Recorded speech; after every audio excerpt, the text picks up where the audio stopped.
J'arrive dans l'atelier de Damien de chez Crystal Source. Vous voyez les caisses. Damien, bonjour. Bonjour. Alors Damien, qu'est-ce qu'il y a? Il y a plein de caisses là que tu as vidées. Ouais, c'est ça, c'est les caisses que tu as filmées il y a 2-3 semaines, Ouais. qui revenaient d'Inde avec moi. Ouais. Et puis là, j'ai commencé à trier les pierres qui étaient dans ces caisses. Alors il y a des choses assez exceptionnelles, tu me disais. Exact, ouais. Des pièces qui sont... Pardon, je t'ai coupé. C'est pas grave. Des pièces... Donc là, c'est de la scolécite, c'est une variété de zéolite. C'est des minéraux qui sont assez courants en Inde, en fait. Enfin, surtout dans la vers Bombay. Ouais. Donc qui sont très recherchés pour leur esthétisme. Et... Tu me disais que tu avais acheté le lot en global, c'est ça? Ouais, j'ai acheté, en fait, tout ce qui est là, ça a été trouvé dans une seule poche. C'est le gars avec qui je travaille, il est cristallier, mais pas dans les Alpes comme moi, lui c'est en Inde. Ouais. Et ça, c'est une de ses trouvailles, tout ça. D'accord, donc vous avez tout découvert au même moment. Bah lui, il y avait déjà ouvert, il y avait déjà sorti de la poche, et puis quand je suis arrivé, il y amenait tout juste chez lui. C'était pas encore lavé, les pierres avaient encore pas mal de boue dessus, pas mal de saleté. Mais lui comme moi, on savait qu'il y avait des belles pièces dedans. Du coup, je lui ai dit, je te prends tout. Tu peux me montrer une belle pièce là, pour qu'on puisse montrer ça? Une qui est vraiment très mignonne. Elle est un peu loin, mais elle est toute mignonne. C'est celle-ci. Wow. Là, c'est assez particulier parce qu'au lieu de faire une touffe dans une sens, c'est plein de petites gerbes ensemble dans différentes directions. C'est assez génial. Qui a poussé sur un minéral qui est rose, là, de la stilbite. D'accord. Donc ça, c'est vraiment le truc rare, quoi, la pièce rare. Ouais, assez joli, ça, c'est vrai. Ok, écoute, merci. Qu'est-ce qu'on a? Donc on va te suivre dans ton atelier. Je repose délicatement avant. Ouais, je vois que c'est vraiment fragile. Ouais. On te suit dans ton atelier, alors qu'est-ce qu'on a? Voilà, c'est l'atelier où je polis les pierres, justement. D'accord, donc celle qu'on retrouve dans le magasin à rue Vallon. Entre autres. Voilà. Alors, qu'est-ce que tu peux me montrer comme ça, comme pierre? Voilà, par exemple, lapis lazuli. Je parle de la pierre brute qui est là. D'accord. Puis après, j'en découpe des tranches pour soit en faire des cabochons pour des bijoux. Oui.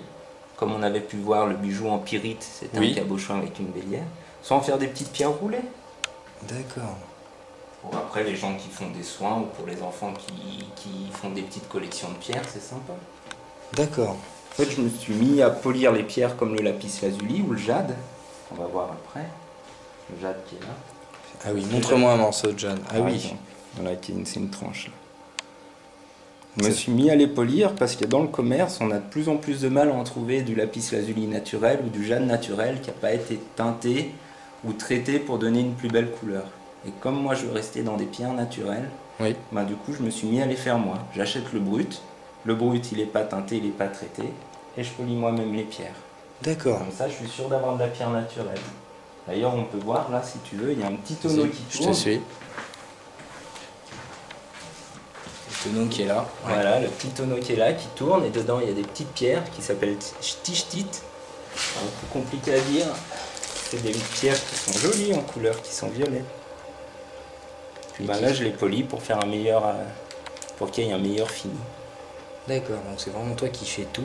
Là, ouais. Donc on voit que ici, toutes les pierres qui sortent d'ici, c'est Damien qui les fait. Tout ce qu'on achète à Crystal Source, tout a vraiment une exigence de qualité. Alors, On essaye. qu'est-ce qu'il y a derrière? Il y a encore, moi je vois plein de choses, je vais juste montrer rapidement donc quelques pierres, quelques minéraux. Vous savez aussi ici, pour vous donner une petite idée, les machines, vous voyez que ça rigole quand même pas, hein. On est sur du vrai matos comme on dit. Des fois que, comme on dit, vous avez aussi le microscope d'économie. Mon gémologie, c'est quand j'ai des pierres taillées, j'arrive pas à définir si c'est de la pierre naturelle ou pas. Comment ça, quand tu n'arrives pas à définir? C'est-à-dire que des fois, à l'œil nu, ça suffit pas à l'identification. D'accord. Et il y a besoin d'autres appareils, entre autres la binoculaire et puis d'autres appareils qui ont des noms plus compliqués, pour voir s'il y a eu des traitements ou si c'est vraiment de la vraie pierre. Alors, de temps en temps, il y a des trucs marrants. Par exemple, là, au-dessus de ton bureau, il y a un cristal, un quartz, c'est marqué 110 cm. Ouais. Et au-dessous, on voit un sac qui a marqué 36 cm. Ça veut dire que ce quartz a été trouvé où? Alors ça, c'est un quartz qui vient du Plan Gunster, qui c'est dans le canton d'Uri en Suisse. Oui. Et c'est le plus gros quartz alpin trouvé. En fait. Quelle taille? Il fait 1 mètre 10. 1 mètre 10 pour 700 kg. D'accord. Alors tu me disais qu'entre le moment où on l'a trouvé et le moment où on a pu l'enlever, il y a quelques temps qu'il est un petit peu... Il a fallu 10 ans pour le dégager de sa roche. Ouais. Ouais, vous entendez bien, il a fallu 10 ans pour dégager de sa roche ce quartz. Ça donne une petite idée des techniques et la qualité, la connaissance et l'expertise que ça demande. C'est pas quelque chose qui s'improvise. Donc voilà. C'est une belle histoire ça. Ouais. Là tu filmais l'aquarium, là c'est des fluorites que j'ai ramassés. Oui. Ça, donc ça c'est toutes des pierres qui viennent d'Auvergne ici. D'accord. Puis c'est différentes mines, différents. Ok. Alors ensuite, on va juste retourner là-bas. Comment on voit toutes les... Je vais filmer quelques petites pièces. Collection ça. C'est la collection, alors je suis à contre-jour, mais on voit bien quand même qu'il y a des pièces